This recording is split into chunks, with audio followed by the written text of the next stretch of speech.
यदि लग्न में कुंभ राशि है, लग्न कुंभ राशि है तो किस प्रकार से उसका चिंतन किया जाएगा। सबसे पहले हम D1 चार्ट बनाएंगे और D1 चार्ट में लग्न के स्थान पर 11 नंबर लिखेंगे, क्योंकि 11 साइन जो है, 11 साइन जो है वो कुंभ का है।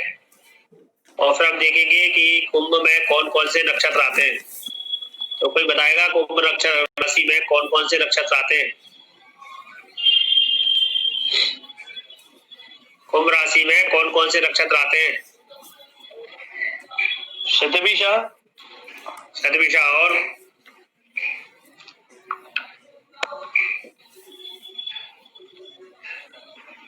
कोई बात नहीं, पहले धनिष्ठा आता है, क्योंकि आधा धनिष्ठा मकर में चला जाता है और आधा धनिष्ठा यहाँ पर आ जाता है। तो धनिष्ठा के 2 चरण कुंभ राशि में आते हैं। और इसके बाद आपने जो बोला शतभिषा नक्षत्र, वह भी आता है और उसके 4 चरण आ जाते हैं। पूर्वा भाद्र, हाँ बिल्कुल, पूर्वा भाद्रपद नक्षत्र के 3 चरण आते हैं। तो इस प्रकार से 9 चरण मिलाकर के धनिष्ठा, शतभिषा, पूर्वा भाद्रपदा, ये 3 नक्षत्र इसमें आएंगे।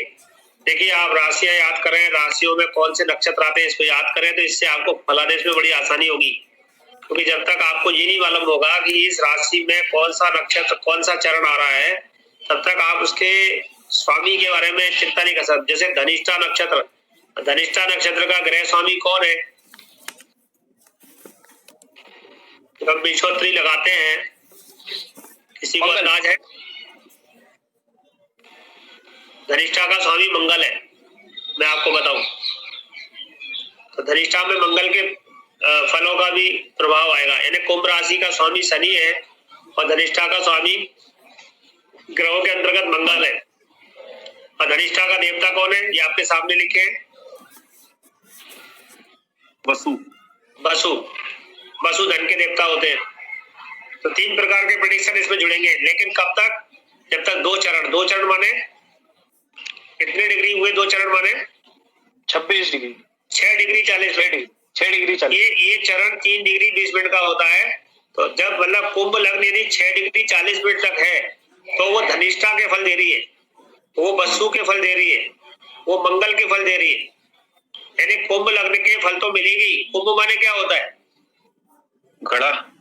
हाँ, घड़ा, बिल्कुल, भरा जल का घड़ा, जल गिर रहा है, ये पुरुष घड़ा लेके खड़ा है, उससे जल गिर रहा है, उस प्रकार से उसका सीन बताया है। लेकिन संग में संग वहां पर मंगल भी है, वहां पर धनिष्ठा, धनिष्ठा को अगर हम सामान्य रूप से देखें तो धन, धन ईष्ठा, अलग अलग अर्थों में अलग अलग अर्थ निकालते हैं लोग, बहुत प्रकार से अर्थ निकालते हैं। जब नक्षत्रों के परिणाम पढ़ोगे तो आपको अर्थ होगा। इधर वसु की बात आ गई, तो वसु भी धन का देवता। अब 6:40 से हम ऊपर गए और 13 डिग्री 20 मिनट जोड़ा, तो कितना हो गया, 20 डिग्री तक शतभिषा नक्षत्र हो गया।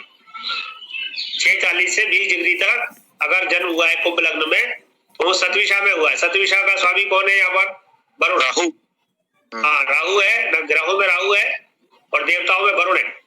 वरुण माने जल का देवता। राहु का स्वभाव सब लोग जानते हैं, राहु भ्रमित करता है। लेकिन यह शतभिषा का शब्द का अर्थ बहुत अच्छा है। क्या अर्थ है इसका, शतभिषा का? 100 शतभिषक, हाँ बिल्कुल, शत माने 100 और भिकक माने औषधि। 100 प्रकार की औषधियां, इसके पास औषधियां बहुत है शतभिषा के पास। आपने भेषज विज्ञान सुना है ना? जी जी जी। हाँ, ये उससे इसका जुड़ता शब्द है। तो इसके पास क्या है, इसके पास 100 से ज्यादा औषधियां हैं, शताधिक। तो ये चिकित्सा के क्षेत्र में शतभिषा का बड़ा प्रयोग है। अगर कुंभ लग्न है, शतभिषा नक्षत्र है, तो डॉक्टरी की ओर संकेत करेगा। अब उठाना कुंडली, अब वो तब कुंडलियों के फल उठाएंगे ना, तो कभी कर्म भाव से, कभी धन भाव से, कहीं ना कहीं रिलेट करते होंगे, तो शतभिषा कहीं ना कहीं जुड़ता होगा, अश्विनी जुड़ेगा। जो नक्षत्र जिस चीज को संबोधित करते हैं वो कर्म में कहीं ना कहीं जुड़ जाते हैं। अब देखिए, ये 20 डिग्री तक हो गया। अब 20 डिग्री के बाद कौन सा नक्षत्र है, पूर्वा भाद्रपदा है जी गुरु।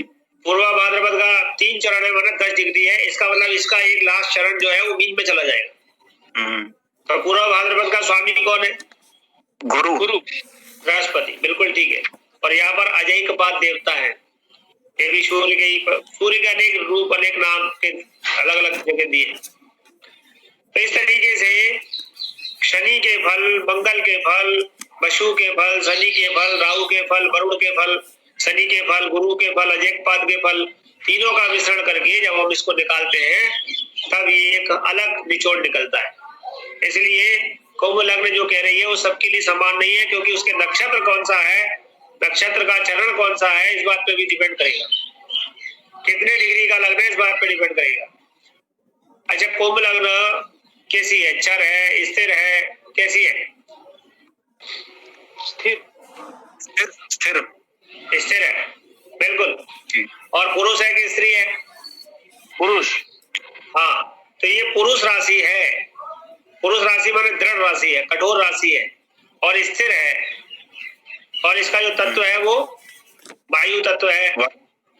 वायु तत्व वालों का क्या मैंने बताया था? वायु तत्व वाले कहीं पर भी हो वो अपना अच्छा या बुरा प्रभाव जरूर छोड़ते हैं, है? जी। अगर स्मेल आएगी तो भी आदमी को पता चल जाएगा, और सुगंध आएगी तो भी पता चल जाएगा। आप कहीं अगरबत्ती लगा दो जी, अगर खराब कहीं चमड़ा जला दो तो उसकी बदबू आ जाएगी।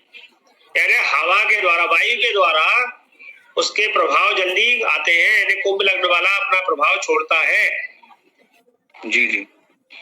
लेकिन वो स्थिर होता है, वो जो काम करता है वो करता ही है। दृढ़ होता है, अपद, बस इसके पैर नहीं होते। अब पैर नहीं होते तो क्या हुआ? इसका मतलब काम नहीं करता। अपद वाला ज्यादा काम करेगा कम करेगा? बताओ। फिर दिमाग से काम करेगा। दिमाग से काम करेगा। और अपद वाले की स्पीड तेज होती है। पहिए के पैर होते क्या? पहिया ढका दो कितनी जल्दी चला जाएगा। जी बिल्कुल। सिलेंडर कहीं ले जाना हो तो उसमें धक्का मार दो, पहुंच जाएगा, है जी। कोई भी चीज आप ढका के ले जाओ, पैर नहीं होंगे उसमें, पैर वाले को तो चलना पड़ेगा, रखना पड़ेगी, गिनती करना पड़ेगी, 4 वाले को, 2 वाले को, और ढकने वाले को तो क्या करना है। तो अपद वाली चीजें, लेकिन कभी कभी अपद में नुकसान भी हो जाता है। क्या हो जाता है? अब वो गलत जगह, गलत दिशा में ढक गया तो जी बिल्कुल। ऊपर से ढक गया, नीचे संभालने वाला नहीं मिला तो नीचे कुचल जाता है कोई। और ये है क्या? कुंभ क्या है? घड़ा। घड़ा ढकेगा तो क्या होगा? टूट जाएगा। बिल्कुल। यानी अपद होने के इसके नुकसान भी है और अपद होने के इसके फायदे भी हैं। इसके फायदे जब भी है जब कोई इसके अपद को बांध करके, मतलब अपने तरीके से चलाए, व्यवस्थित करके इसको ढकाए तो ठीक है। लेकिन इसके किसी ने, जैसे रोलर होता है सड़क पे चलाने वाला, मशीन में लगा के करते हैं ना उसको, जी बिल्कुल, वो पूरी सड़क को एक साथ कर देता है। अपद है, लेकिन कोई दूसरा व्यक्ति इसको चला रहा है, इसको कोई चलाने वाला हो, इसके पैर नहीं है, ये दूसरों के पैर से चलता है, ये कह सकते हो। जी बिल्कुल। कृष्ण, इसका जो वर्ण है वो कृष्ण है। उष्ण गर्म प्रकृति है, सम धातु है।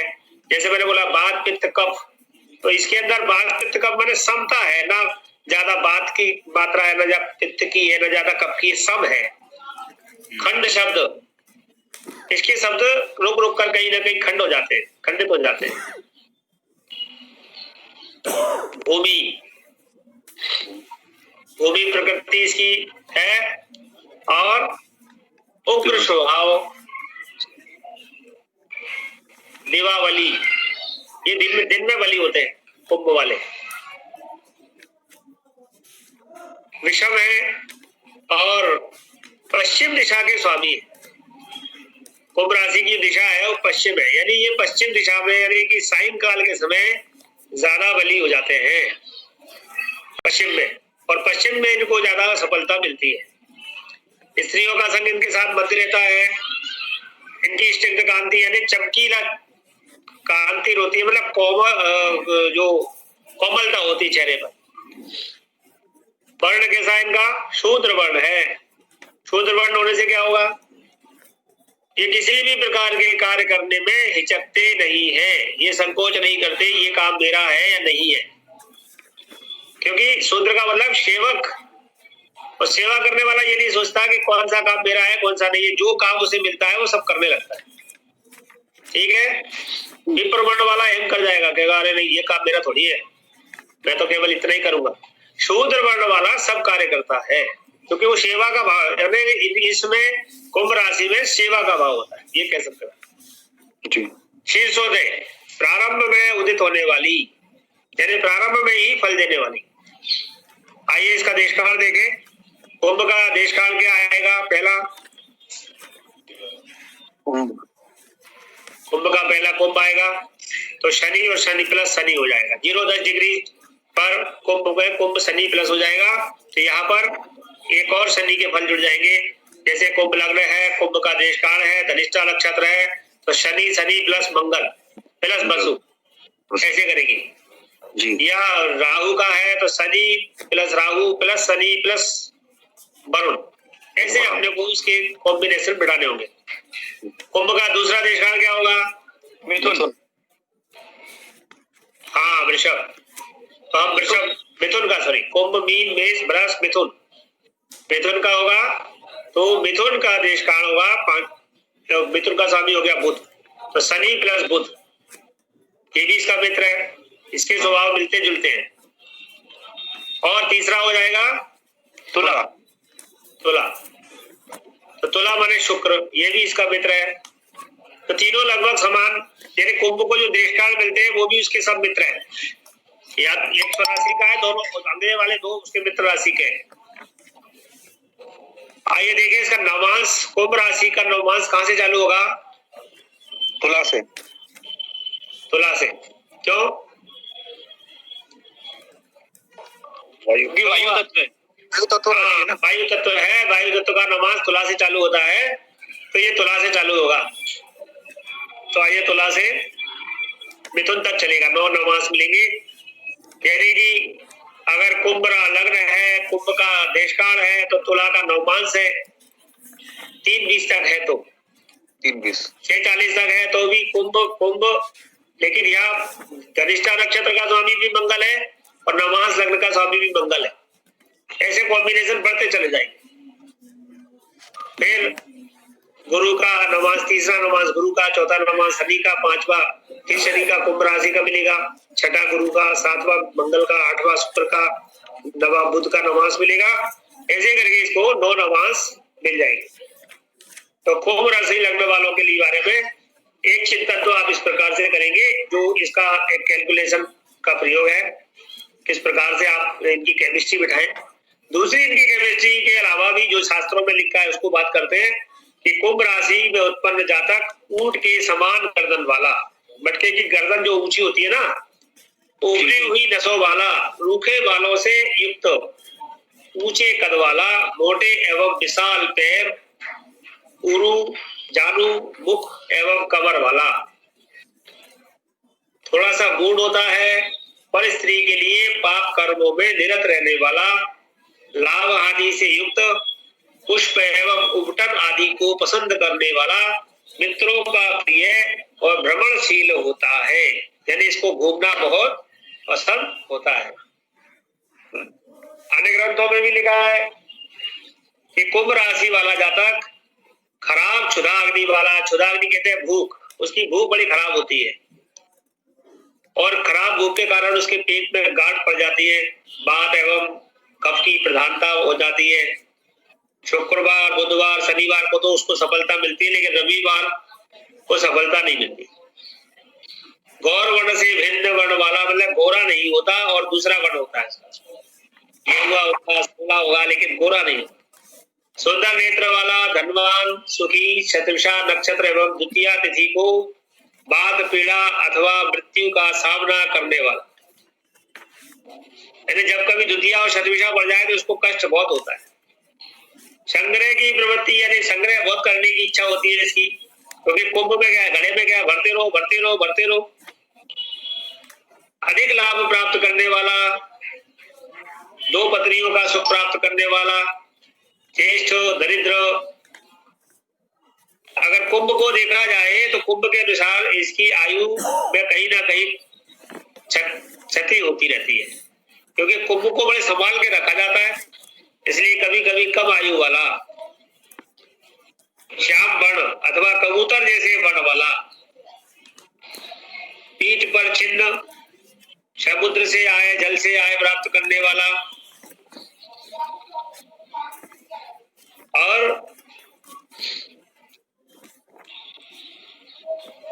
यदि गुरु पीड़ित हो तो देवताओं एवं ब्राह्मणों की पूजा उसको करनी चाहिए। आंख कान संबंधी रोग, काष्ठ एवं जल भय से रोग, चोर से भय, कमर की पीड़ा, वर्धन को प्राप्त करने वाला, बहुत सी बातें इसकी खराब बताई गई है। कुंभ लग्न का जातक फूले हुए नासिकाग्र वाला, उसकी नासिका के आगे वाले नथुने फूले रहते हैं हमेशा। कुलीन, झगड़ालू स्वभाव, उसका स्वभाव बड़ा झगड़ालू होता है, क्रोधी होता है, अधिक प्यासा, उसको प्यास बहुत लगती है, कफ एवं बात की प्रधानता, दुबला, स्वार्थी, यहाँ तक कि चुगलखोर, अयशस्वी, लोगों में अधिक कर्मठता दिखाने वाला, दिखने में ऐसा लगेगा कि कर्म करने में सबसे आगे यही है।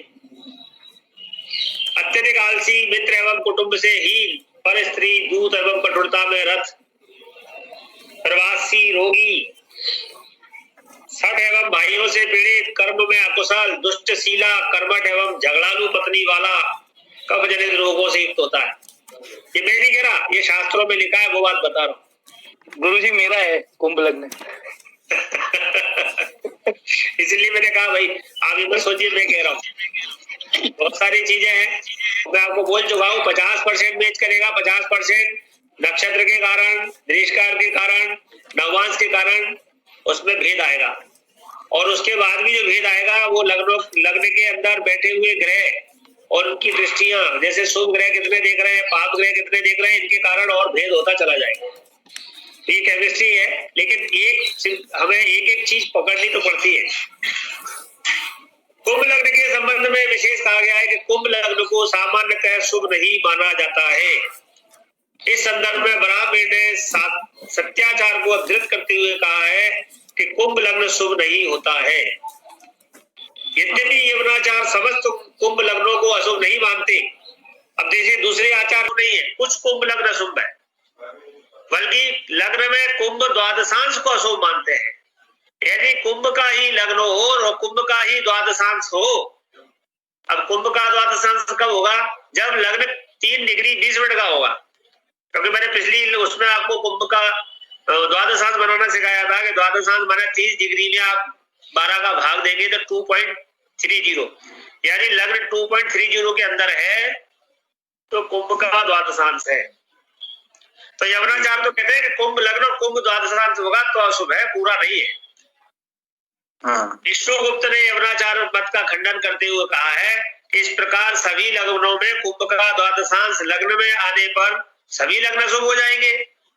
इसलिए उनका कहना है कि कुंभ लग्न ही अशुभ होना चाहिए, केवल द्वादशांश नहीं। यानी आचार्यों के विभिन्न मत थे, उसमें बड़ा झगड़ा है। कुंभ द्वादशांश नहीं, रुद्रभट्ट की मान्यता है कि कुंभ राशि का खाली घड़ा दुख स्वरूप एवं मृत्यु कारक है। वह शनि का मूल क्षेत्र और मूल त्रिकोण राशि। अब मूल कारण उन्होंने जोड़ा कि एक्चुअल में जो घड़े का सिंबल है, घड़ा जो है ज्यादा चलता हमेशा खतरे में रहता है, और विशेष करके खाली घड़ा तो अशुभ ही माना गया है। और विशेष इस पे शनि की राशि का प्रभाव मूल त्रिकोण राशि है, इसलिए भी कहीं कहीं उन्होंने ऐसा कहा गया। आधुनिक ज्योतिष में किसी भी लग्न को नैसर्गिक रूप से अशुभ नहीं माना जाता। अब हम जो आज के समय ज्योतिष कर रहे हैं उसमें हर लग्न को अशुभ नहीं मानते नैसर्गिक रूप से। अब उसके कारण को देखते हैं, बल्कि ये देखते हैं कि लग्नेश का बलाबल, लग्न पर शुभाशुभ ग्रहों की दृष्टि, यानी कि लग्न कितनी बली है, लग्न पर शुभ कितने शुभ ग्रह देख रहे हैं, कितने अशुभ ग्रह देख रहे हैं, इसके आधार पर हम उसका विचार करते हैं। तो लग्न की शुभता अशुभता निश्चित ही ग्रहों के बलाबल के आधार पर होती है, और इसलिए आवश्यक नहीं कि कुंभ राशि जिस भाव में स्थित होती है उस भाव के फल न्यून अवश्य करती है। अर्थात कहीं ना कहीं राशि में ग्रहों के इफेक्ट को भी हमें उसमें देखना पड़ेगा। आइए देखते हैं और क्या कहते हैं कि कुंभ लग्न एवं राशि वाला जातक साधारणतः है लंबे कद और इकेरे बदन वाला होता है। उसका वर्ण सामान्यतः श्यामशील होता है, यानी रंग उसका बहुत ज्यादा साफ नहीं होगा, वह देखने में सुंदर एवं आकर्षक होता है। उसके होंठ मोटे और गाल फूले एवं चौड़े होते हैं। उसकी कटपटी का क्षेत्र उभरा हुआ होता है। गर्दन अपेक्षाकृत मोटी होती है। हाथ और पैर अपेक्षाकृत थोड़े से पतले होते हैं और नितंब उभरे हुए होते हैं। कुंभ लग्न एवं कुंभ राशि में उत्पन्न जातक उदार, अब यहाँ उदार शब्द अच्छा शब्द है, उदारवादी कहते हैं। अंतर्मुखी, अंतर्मुखी को आप समझ नहीं सकते। गंभीर, दार्शनिक, सदैव दूसरों की मदद करने वाला, कुशाग्र बुद्धि वाला, उत्तम स्मरण शक्ति वाला, तथ्यों को समझने वाला, सब अच्छी बातें कही है। इस राशि में उत्पन्न जातक महान शिक्षक, लेखक और प्रवक्ता हो सकता है और होता है, बशर्ते कि यह राशि पीड़ित ना हो। ऐसे जातकों में सामान्यतः आत्मविश्वास की कमी होती है। वे शर्मीले, डरपोक और भीरू किस्म के भी होते हैं। किसी का मोबाइल बज रहा है। मंच आदि पर जाने पर उन्हें झिझक होती है। वे भले कितने ही विद्वान क्यों न हो, नए श्रोताओं के समक्ष में स्वयं को असहज महसूस करते हैं। कुंभ अथवा कुंभ राशि में उत्पन्न जातक में नेतृत्व का गुण बहुत अधिक विकसित नहीं होता। ऐसे जातक स्वयं के अनुयायी रखना ही पसंद करते हैं। उन्हें परामर्श देने की एवं कार्य निष्पादन की क्षमता उच्च स्तरीय होती है और यही कारण है कि ऐसे अधीनस्थों को उच्चाधिकारी पसंद करते हैं, यानी ये अपने जो बॉस के प्रिय होते हैं।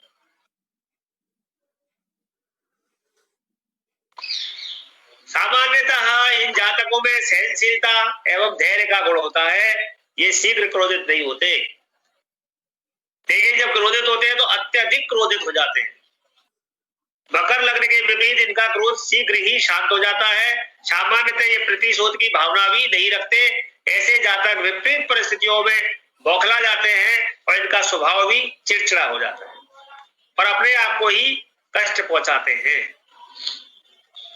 कुंभ लग्न एवं कुंभ राशि का जातक धर्म, दर्शन, ज्योतिष, तंत्र मंत्र, साहित्य इत्यादि में अभिरुचि रखता है। ऐसे जातक में बचपन एवं युवावस्था में ही इस प्रकार के गुण परिलक्षित होने लगते हैं। अगर कुंभ लग्न राशि की बात करें तो हम देखेंगे अमिताभ बच्चन, अमिताभ बच्चन की जो लग्न है वो आप देखना कुंभ लग्न है। इसमें इनका नंबर भी लिखा है। अशोक कुमार, हमारे बीबी रमन साहब जिनका ये आप कोर्स पढ़ रहे हैं,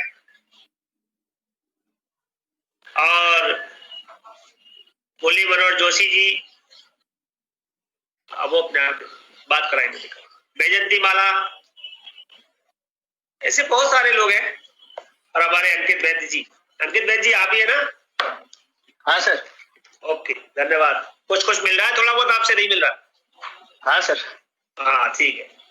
तो मैंने कहा 100% नहीं मिलेगा, कुछ मिलेगा कुछ नहीं भी मिलेगा। जैसे उसमें ज्योतिष शास्त्र लिखा है और आप ज्योतिष पढ़ रहे हैं तो ये खुशी हो रही है कि ज्योतिष में भी लिखा है और आपके साथ भी जुड़ रहा है।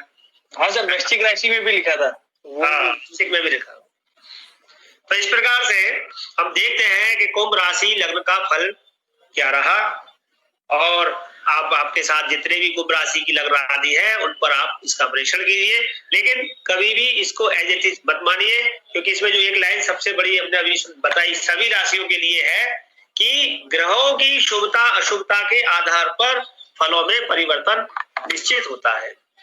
जहाँ अच्छा लिखा है उसके बाद लग्न बली नहीं है, लग्न के ऊपर शुभ ग्रहों का प्रभाव नहीं है, अशुभ ग्रहों का प्रभाव ज्यादा है, तो वो अच्छे वाले भी खराब हो सकते हैं। जहाँ अच्छा लिखा है लेकिन लग्न बली है, लग्न बली, तो वो उसका प्रभाव देखना पड़ेगा, अच्छा खराब, उसकी शुभता अशुभता आपको जो आगे कुंडली देखने के सिस्टम है वो लगाएंगे तो आपको बताएगा। ये आपको फलित लिखने के लिए एक आपका आधार है, आपको आधार मिल रहा है कि इस आधार पर आपको आगे चलना है, क्योंकि किसी भी काम को करने के लिए आधार बहुत जरूरी है, बेस बहुत जरूरी है। नहीं तो आपके दिमाग में शब्द कहां से आएंगे कि